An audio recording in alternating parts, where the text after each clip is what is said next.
মহাভারতের শেষে গান্ধারী ভগবান শ্রীকৃষ্ণকে বলেছিলেন, ক্ষমতা থাকা সত্ত্বেও তুমি মহাভারতের যুদ্ধ বন্ধ করনি, তাই আমি তোমাকে অভিশাপ দিচ্ছি, যেভাবে কৌরব বংশ ধ্বংস হয়েছে সেইভাবে তোমার যদু বংশ ধ্বংস হয়ে যাবে।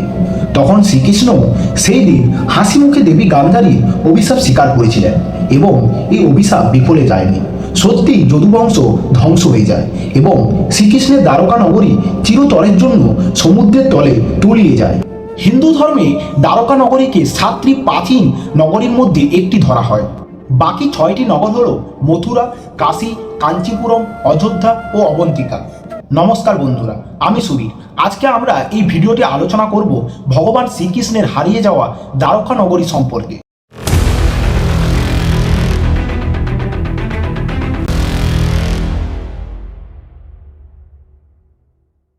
পৌরাণিক কাহিনী থেকে আমরা দ্বারকা নগরীর বিষয়ে জানতে পারি।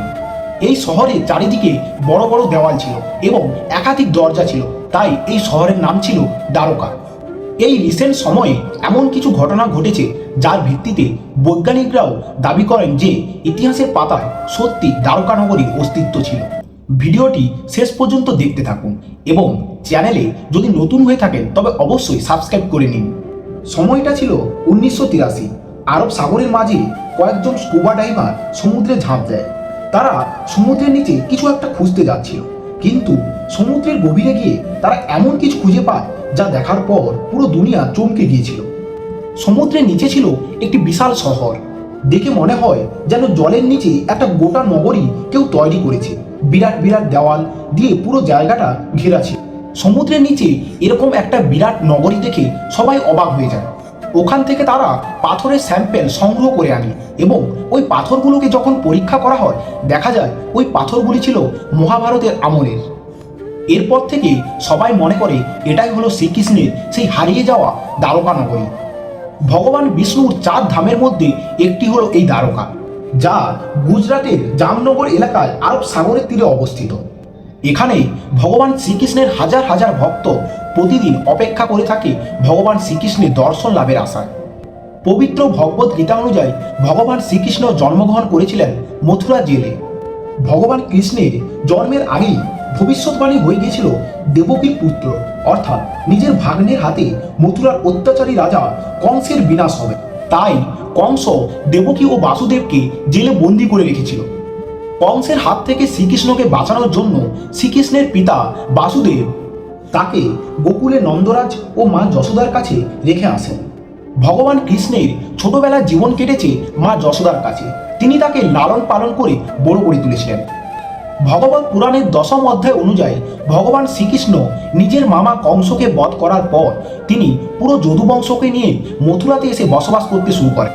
কিন্তু কংসের মৃত্যুর পর কংসের শ্বশুর অর্থাৎ জরাসন্ধ প্রচণ্ড রেগে যায় এবং প্রায় 18 বার মথুরাকে আক্রমণ করে। জরাসন্ধের এই বারবার আক্রমণে যদুবংশীয়দের কথা ভেবে শ্রীকৃষ্ণ মথুরা ছেড়ে চলে যাওয়ার সিদ্ধান্ত গ্রহণ করেন। ভগবান শ্রীকৃষ্ণ সমুদ্রের ওপরে একটি বিশাল নগরী তৈরি করার আদেশ দেন, কিন্তু সমুদ্রদেবের অনুমতি ছাড়া এত বড় বিশাল নগরী তৈরি করা অসম্ভব ছিল। সেই সময় শ্রীকৃষ্ণ সমুদ্রদেবের কাছ থেকে এক টুকরো জমি প্রার্থনা করেন এবং সমুদ্রদেব শ্রীকৃষ্ণকে এত বড় বিশাল নগরী তৈরি করার জন্য 12 যোজন জায়গা দেয় এবং এই জমির ওপর দেবশিল্পী বিশ্বকর্মা তৈরি করেন ভগবান শ্রীকৃষ্ণের সেই স্বপ্নের নগরী দ্বারকা। এই পুরো শহরটা একটা বিশাল প্রাচীর দিয়ে ঘেরা ছিল। শহরের ডিজাইন এতটাই ইউনিক ছিল যে আজকালকার মডার্ন শহরকেও হার মানায়। বিশাল প্রাসাদ, রাস্তা, সোনার দরজা, বাগান, পুকুর, ড্রেন সিস্টেম সবকিছুই একেবারে নিখুঁতভাবে তৈরি করা হয়েছিল। বাইরে থেকে এই নগরীতে আসতে হলে শুধুমাত্র জাহাজ বা নৌকার দ্বারা আসা যেত, এছাড়া কোনো রাস্তা ছিল না। দ্বারকা নগরীতে প্রায় 900টির বেশি প্রাসাদ ছিল এবং এই দ্বারকা নগরীর একেবারে মাঝখানে ছিল ভগবান শ্রীকৃষ্ণের রাজপ্রাসাদ এবং যেটি ছিল সব থেকে সুন্দর প্রাসাদ। কিন্তু ভগবান শ্রীকৃষ্ণের এই সুখ বেশি দিন স্থায়ী হয়নি। যেভাবে পৃথিবীতে সমস্ত মানুষ সুখ দুঃখে চক্রে বাঁধা, তেমনভাবে ভগবান শ্রীকৃষ্ণ এই চক্রে আবদ্ধ ছিলেন। কিছু বছরের মধ্যে কৌরব ও পাণ্ডবদের মধ্যে শুরু হয় ভয়ঙ্কর কুরুক্ষেত্রের যুদ্ধ। মহাভারতের যুদ্ধে ভগবান শ্রীকৃষ্ণ অর্জুনের সারথী রূপে পাণ্ডবদের পক্ষে যোগদান করেন। 18 দিন ধরে চলা এই যুদ্ধে কৌরবরা হেরে যায় এবং শেষ পর্যন্ত পাণ্ডবরা জয়ী হয়। কৌরবদের মাতা গান্ধারী নিজের শতপুত্রের মৃতদেহ দেখে শোকে পাথর হয়ে যান এবং তিনি ভগবান শ্রীকৃষ্ণকে এই যুদ্ধের জন্য দায়ী করেন। ক্রোধের বশে তিনি ভগবান শ্রীকৃষ্ণকে অভিশাপ দেন, যেভাবে এই যুদ্ধের ফলে কৌরবরা মারা গেছে এবং কৌরবদের বংশ ধ্বংস হয়ে গেছে, তেমনভাবে আজ থেকে 36 বছর পর যদু বংশ ধ্বংস হয়ে যাবে এবং পুরো দ্বারকা নগরী জলের তলায় তলিয়ে যাবে। দেবী গান্ধারীর এই অভিশাপ ভগবান শ্রীকৃষ্ণ সেই দিন হাসি মুখে স্বীকার করেছিলেন। প্রচলিত কাহিনী অনুযায়ী শুধুমাত্র গান্ধারীর অভিশাপ নয়, আরেকটি অভিশাপের কারণে যদুবংশ ধ্বংস হয়ে গিয়েছিল।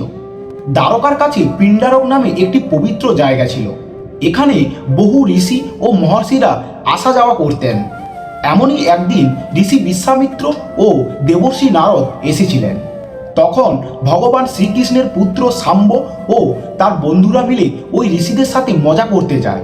ঋষিদেরকে বোকা বানানোর জন্য তার বন্ধুরা শাম্বকে মেয়েদের মতো করে সাজিয়ে শাড়ি পরিয়ে ঋষিদের কাছে নিয়ে যায় এবং বলে, এই মহিলা গর্ভবতী, এর পেট থেকে পুত্র না কন্যা কার জন্ম হবে। এই আচরণে ঋষিরা রেগে যায় এবং অভিশাপ দেয়, এর গর্ভ থেকে লোহার টুকরো জন্ম নেবে এবং সেই লোহার টুকরোতেই ধ্বংস হয়ে যাবে গোটা যদু বংশ। ঋষিদের অভিশাপ অনুযায়ী ভগবান শ্রীকৃষ্ণের পুত্র শাম্বের পেট থেকে একটি লোহার টুকরো বের হয়। ভগবান কৃষ্ণের দাদু উগ্রসেন যখন এই বিষয়টি জানতে পারেন, তখন তিনি এই লোহার টুকরোটিকে নষ্ট করার আদেশ দেন। প্রথমে সেই লোহার টুকরোটিকে ঘষে অনেকটা ছোট করে দেওয়া হয়। তখন সবাই মনে করেছিল, এই ছোট্ট লোহার টুকরো দ্বারা কিভাবে এত বড় যদুবংশ নষ্ট করা সম্ভব। এই ভেবে তখন এই লোহার টুকরোটিকে সমুদ্রের মধ্যে ফেলে দেওয়া হয়। অন্যদিকে সমুদ্রের মধ্যে একটি মাছ ওই লোহার টুকরোটিকে খাবার ভেবে খেয়ে নেয়। পরে সেই মাছ জেলেদের জালে ধরা পড়ে এবং যখন সেই মাছটিকে কাটা হয়, তখন তার পেট থেকে ওই লোহার টুকরোটি বের হয়। সেই লোহার টুকরোটি একটি ব্যাধের হাতে পড়ে এবং ওই ব্যাধ ওই লোহার টুকরোটিকে দিয়ে একটি বিষাক্ত তীর তৈরি করে। এই সময় মহাভারতের যুদ্ধের প্রায় 36 বছর পার হয়ে গেছে এবং দেবী গান্ধারীর অভিশাপ পূরণের সময় এসে গেছে। ভগবান শ্রীকৃষ্ণের যদুবংশের অবস্থা এই সময় খারাপ হতে থাকে এবং যদুবংশীয়রা সারাক্ষণ মদের নেশায় ডুবে থাকতে শুরু করে। ভগবান শ্রীকৃষ্ণ এই সময় নগরে ঘোষণা করে, কেউ মদ্যজাত পদার্থ তৈরি করবে না, আর কেউ যদি মদ্যপান করে বা মদ্যপান করতে গিয়ে ধরা পড়ে তবে তার মৃত্যুদণ্ড দেওয়া হবে। ভগবান কৃষ্ণের এই ঘোষণা শুনে দ্বারকাবাসী মদ্যদ্রব্য না ব্যবহার করার পরিকল্পনা গ্রহণ করে, কিন্তু এরপরেও দ্বারকাতে ভয়ঙ্কর অমঙ্গল হতে শুরু করে। যদুবংশীয়রা পাপ করতে শুরু করেন। এই অবস্থা দেখে ভগবান কৃষ্ণ তাদেরকে তীর্থযাত্রার জন্য পাঠান। ভগবান কৃষ্ণের আদেশ পেয়ে যদুবংশীয়রা সমুদ্রের তীরে প্রভাস তীর্থে বসবাস করতে শুরু করেন। প্রভাস তীর্থে বসবাসকালীন একদিন সাত্যকী মজার ছলে কৃতবর্মার উপহাস করে। কৃতবর্মাও পাল্টা কিছু কথা বলেন। এতে সাত্যকী রেগে যায় এবং কৃতবর্মার বধ করে দেয়। এই দেখে অন্যরা সাত্যকীকে ঘিরে ধরে এবং তাকে আক্রমণ করে। সাত্যকীকে একা দেখে ভগবান কৃষ্ণের পুত্র প্রদ্যুম্ন এগিয়ে আসেন। সাত্যকী ও প্রদ্যুম্ন তাদের সাথে যুদ্ধ করতে শুরু করে, কিন্তু সংখ্যায় তারা বেশি হওয়ার কারণে সাত্যকী ও প্রদ্যুম্ন পরাজিত হয় এবং শেষে মৃত্যুবরণ করে। নিজের পুত্র ও পরম মিত্র সাত্যকীর মৃত্যু দেখে ভগবান কৃষ্ণ ক্রুদ্ধ হয়ে যান এবং মাটি থেকে হাতে এক মুঠো দুর্বা ঘাস তুলে নেন। সেই ঘাস হাতে আসা মাত্রই মুষলে পরিণত হয়। যদুবংশীয়রা যখনই সেই ঘাস তুলতে থাকে তা মুষলে পরিণত হয়। সেই মুষল দিয়ে তারা একে অপরকে আঘাত করতে থাকে এবং একে অপরকে হত্যা করতে থাকে। এভাবে এক ভয়ঙ্কর গৃহযুদ্ধে যদুবংশীয়রা ধ্বংস হয়ে যায়। ভগবান কৃষ্ণের চোখের সামনেই শাম্ব, চারুদেষ্ণ ও গদের মৃত্যু হয়। এরপর ভগবান কৃষ্ণ বলরামকে ওখানে থাকতে বলে নিজে ফিরে আসেন দ্বারকাতে। পরে তিনি তার পিতা বাসুদেবকে সমস্ত ঘটনা জানান। বাসুদেব এই খবর শুনে অত্যন্ত দুঃখ পান। ভগবান কৃষ্ণ তার পিতা বাসুদেবকে বলেন, বলরাম আমার জন্য বনে অপেক্ষা করে আছে, আমি তার সঙ্গে দেখা করে আসি। এই বলে ভগবান কৃষ্ণ ওখান থেকে চলে যান। বনে গিয়ে ভগবান কৃষ্ণ দেখেন বলরাম ধ্যানমগ্ন অবস্থায় বসে আছে এবং কিছুক্ষণ পর তিনি শেষনাগের রূপে রূপান্তরিত হয়ে বৈকুণ্ঠে ফিরে যান। বলরামের প্রস্থানে ভগবান কৃষ্ণ শোকাহত হয়ে বনের মধ্যেই হাঁটতে থাকেন। অনেকক্ষণ ঘোরার পর তিনি ক্লান্ত হয়ে একটি গাছের নিচে আশ্রয় গ্রহণ করেন। এই সময় জরা নামক এক ব্যাধ, যে ওই লোহার টুকরোটি দিয়ে তীর বানিয়েছিলেন, দূর থেকে ভগবান কৃষ্ণের পাকে হরিণের কান ভেবে তীর ছোড়েন। সেই বিষাক্ত তীর ভগবান কৃষ্ণের পায়ে এসে লাগে। পরে কাছে এসে ব্যাধ বুঝতে পারে সে অনেক বড় ভুল করেছে। সে ভগবান কৃষ্ণের কাছে ক্ষমা প্রার্থনা করেন এবং ভগবান কৃষ্ণ তাকে ক্ষমা করেন। এরপর ভগবান কৃষ্ণ মর্তলোক ত্যাগ করে স্বর্গলোকে ফিরে যান। এদিকে ভগবান কৃষ্ণের সারথী দারু এই বিষয়টি পাণ্ডবদের গিয়ে জানান। ভগবান কৃষ্ণের মৃত্যুর খবর পেয়ে অর্জুন সত্য দ্বারকাতে এসে পৌঁছান। তখন পুরো দ্বারকায় আগুনে জ্বলছিল। দ্বারকার এই অবস্থা দেখে অর্জুন অত্যন্ত শোকাহত হন। তিনি শ্রীকৃষ্ণের আত্মীয় স্বজন মহিলা ও শিশুদের নিয়ে দ্বারকা পরিত্যাগ করেন। ঠিক এই সময় অর্জুনের চোখের সামনেই পুরো দ্বারকা সমুদ্রের তলায় বিলীন হয়ে যায়। যে ভূমি সমুদ্রদেব ভগবান কৃষ্ণকে দান করেছিলেন, তিনি তার সেই ভূমি ফিরিয়ে নেন এবং ভগবান কৃষ্ণের স্বপ্নের নগরী দ্বারকা চিরতরের জন্য আরব সাগরের নিচে চলে যায়। পুরাণে কথিত দ্বারকাকে অনেকদিন ধরেই একটি লোককথা মনে করা হতো। বহু খোঁজার পরেও আমাদের পুরাণে উল্লেখিত এই সুন্দর দ্বারকা নগরীর অস্তিত্ব প্রমাণ করা সম্ভব হয়নি। অনেকেই মনে করত এটি একটি সম্পূর্ণরূপে কাল্পনিক ঘটনা, কিন্তু একদিন তো এই সত্যিটাকে সামনে আসতেই হতো। দ্বারকা নগরীর প্রথম ঐতিহাসিক রেকর্ড পাওয়া যায় ষষ্ঠ শতকে গুজরাটের ভাবনগরের রাজা সিংহাদিত্যের পালিতানা কপার প্লেটে। সবচেয়ে গুরুত্বপূর্ণ বিষয় ছিল, এই কপার প্লেটে লেখা ছিল ভগবান শ্রীকৃষ্ণ এখানে বসবাস করতেন।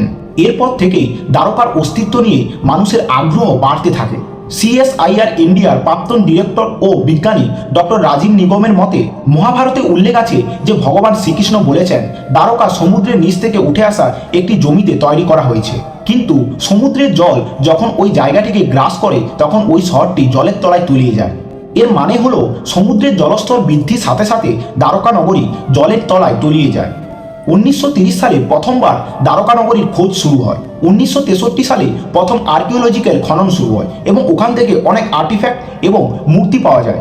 এরপর 1983 সাল থেকে 1993 সালের মধ্যে বিখ্যাত আন্ডার ওয়াটার আর্কিওলজিস্ট SR রাও এবং তার টিম এই মিশনটিকে এগিয়ে নিয়ে যায়। দীর্ঘদিন অনুসন্ধানের পর তারা একটি সমুদ্রের নিচে ধ্বংসাবশেষ পায়। এই মিশনের সময় ডক্টর রাওয়ের টিম একটি 560 মিটার দীর্ঘ প্রাচীরের খোঁজ পায়, যা ওই মহাভারতে বর্ণিত দ্বারকা নগরীর সাথে অনেকটাই মিল পায়। অনেক কাহিনী অনুযায়ী দ্বারকাতে নাকি 50টির বেশি বিশাল আকারের স্তম্ভ ছিল এবং আর্কিওলজিস্টরা এই সার্ভেতে প্রায় 30টির বেশি বিশাল স্তম্ভ খুঁজে পেয়েছেন এবং সমুদ্রের গর্ভ থেকে প্রায় 500টির বেশি পৌরাণিক বস্তু উদ্ধার করা হয়েছে। বিভিন্ন ধরনের মূর্তি ও মাটির বাসনপত্র খুঁজে পাওয়া গেছে। কিন্তু এখানে প্রশ্ন এসেই যায়, সমুদ্রের গভীর থেকে পাওয়া এই সমস্ত জিনিসগুলো কি শ্রীকৃষ্ণের দ্বারকা নগরীর প্রমাণ? এই প্রশ্নের উত্তর খোঁজার জন্য আর্কিওলজিস্টরা কার্বন ডেটিংয়ের সাহায্য নেয়। কার্বন ডেটিংয়ের মাধ্যমে বোঝা যায় কোনো বস্তু কতটা পুরনো। ডক্টর নরহরি আচার মহাভারতে উল্লেখিত গ্রহ নক্ষত্রের অবস্থান বিশ্লেষণ করে জানান, মহাভারতের যুদ্ধ 3126 খ্রিস্টপূর্বে হয়েছিল, অর্থাৎ সেই সময়ই দ্বারকা তৈরি হয়েছিল। যখন সমুদ্রের গর্ভ থেকে পাওয়া এই পাথরগুলির কার্বন ডেটিং করা হয় তখন দেখা যায় এই পাথরগুলির বয়সও সেই সময়কার। তবুও অনেকে এ কথা মানতে নারাজ, কারণ পাথর তো যে কোনো সময়ে হতে পারে। এরপর আর্কিওলজিস্টরা সমুদ্রের গভীরে থাকা ওই শহরে এলাকা মাপতে শুরু করেন। অদ্ভুতভাবে দেখা যায় এই এলাকার আয়তন ছিল 12 যোজন, যা মহাভারতে উল্লেখিত রয়েছে। শুধুমাত্র তাই নয়, আর্কিওলজিস্টরা এই মিশনের দরুন কতগুলো নোঙর খুঁজে পায়, যার দ্বারা প্রমাণিত হয় এখানে একটি প্রাচীন বন্দর ছিল। পরবর্তীকালে অর্থের অভাবে এই গবেষণা বন্ধ করে দেওয়া হয়, কিন্তু 2005 সালে আর্কিওলজিক্যাল সার্ভে অফ ইন্ডিয়া আবার পুনরায় এর গবেষণা শুরু করেন। 2007 সালে ভারতীয় নৌবাহিনীর সাহায্য নিয়ে সমুদ্রের গভীরে খনন কার্য চালানো হয়, যেখান থেকে বহু পাথরের নমুনা সংগ্রহ করা হয়। এই নমুনাগুলো দেশ বিদেশের বহু গবেষণা প্রতিষ্ঠানে পাঠানো হয়, যাতে তারাও দ্বারকা সম্পর্কে গবেষণা করতে পারে। বহু বছর গবেষণার পর জানা যায় এই নিদর্শনগুলির সাথে সিন্ধু সভ্যতার কোনো যোগসূত্র নেই, এমনকি এগুলো তার থেকেও পুরনো। SSI এর ডিরেক্টর AK সিনহার মতে শুধুমাত্র সমুদ্রের নিচে নয়, মাটির নিচেও খনন কার্য চালানো হয়েছে। মাটির নিচে প্রায় 10 মিটারেরও বেশি গভীরে খনন কার্য চালানো হয়েছে এবং যেখান থেকে প্রাচীন মুদ্রা ও বিভিন্ন শিল্পকর্ম পাওয়া গেছে। এখনও এই গবেষণা চলছে। কিন্তু মহাভারতে বর্ণনা অনুযায়ী অর্জুনের চোখের সামনে একটি বিশাল ঢেউ এসে পুরো দ্বারকাকে গ্রাস করে নিয়েছিল। আজও অনেকে রামায়ণ ও মহাভারতের কাহিনীকে কাল্পনিক হিসাবে মনে করে, কিন্তু এমন অনেক প্রমাণ আছে যা ইঙ্গিত দেয় ভারতের সভ্যতা বহু প্রাচীন। যখন ইউরোপীয়রা গুহায় বসবাস করত, ভারতে তখন গড়ে উঠেছিল উন্নত সভ্যতা। তাই নিজের দেশের সভ্যতা ও সংস্কৃতিকে নিয়ে গর্ব করুন এবং এই ধরনের তথ্য বন্ধুদের সাথে শেয়ার করুন। আজকের ভিডিও কেমন লাগলো তা কমেন্টে অবশ্যই জানাবেন এবং ভিডিওটি যদি ভালো লাগে তবে অবশ্যই চ্যানেলটিকে সাবস্ক্রাইব করে নিন। পরবর্তী ভিডিও কোন বিষয়ে দেখতে চান তা অবশ্যই কমেন্ট করুন। দেখা হবে পরের ভিডিওতে। ততদিনের জন্য সুস্থ থাকবেন, ভালো থাকবেন। আর আমি ছিলাম সুবীর আপনাদের সাথে।